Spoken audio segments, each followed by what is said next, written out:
Backbone লিমিটেডের পক্ষ থেকে আপনাকে অসংখ্য শুভেচ্ছা।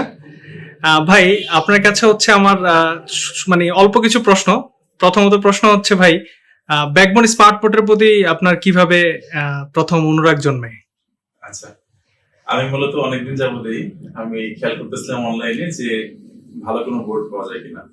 তো আমি প্রায় 7 থেকে 8 মাস আগে তখন আমি ব্যাকবোনে প্রথম দেখি। তো তখন মনোহর ভাই আমাকে দেখেছিলেন। তখন আমার স্মার্ট বোর্ডের প্রতি একটু আকর্ষণটা বাড়লো যে স্মার্ট বোর্ড আমার স্পন্দনে নেওয়া যায় কিনা। তো এরপরে হচ্ছে আমি আরো কয়েকটা জায়গায় স্মার্ট বোর্ড দেখছি, কিন্তু আমার কাছে মনে হয়েছে যে একটা স্মার্ট বোর্ড কেনার ক্ষেত্রে মানে বোর্ড একটা অনেক দামি একটা জিনিস, এটা যদি প্রবলেম হয় আর এই প্রবলেম কিন্তু নিয়ে আমি বোর্ড নিয়ে কোথাও যেতে পারবো না।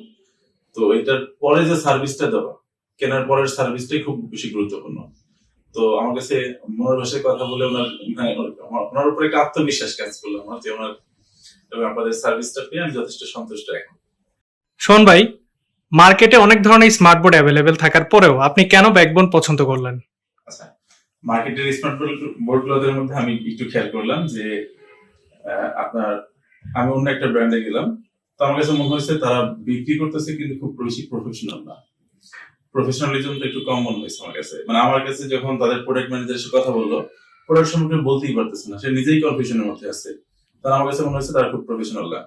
কিন্তু এই জিনিসটা আমার কাছে ব্যাকবোন থেকে মনে হয়েছে যে 100% পারফেক্ট একটা বিষয়। আর একটা বিষয় যেটা আমার মনে হয়েছে যে আমি যখন অন্যান্য ভিডিওগুলো দেখি, অন্যান্য স্মার্টবোর্ডের ভিডিওগুলো, তখন আমার কাছে মনে হয় যে আমি এটা খুব ভালো করে খেয়াল করলাম, আমি ব্র্যান্ডের নাম উল্লেখ করতেছি না, তারপরে বলি ভিতরে আয়নার মতো রিফ্লেকশন দেখা যাচ্ছে।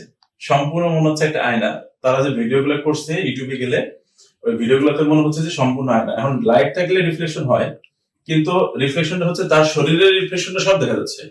চকচকে আয়নার মতো মনে হচ্ছে যে ছায়া পড়ছে, এবং আমার ছবিটা পুরোটা দেখা যাচ্ছে।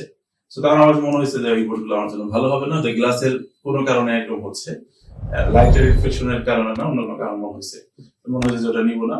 আর তাছাড়া টাকা দিয়ে যখন একটু মানে জিনিসটি অনেক টাকার বিষয় আছে, তো তখন মনে হচ্ছে আর একটু বেশি টাকা দিয়ে ভালোটাই নিই। জি জি, ধন্যবাদ সোহান ভাই আমাদের সাথে থাকার জন্য।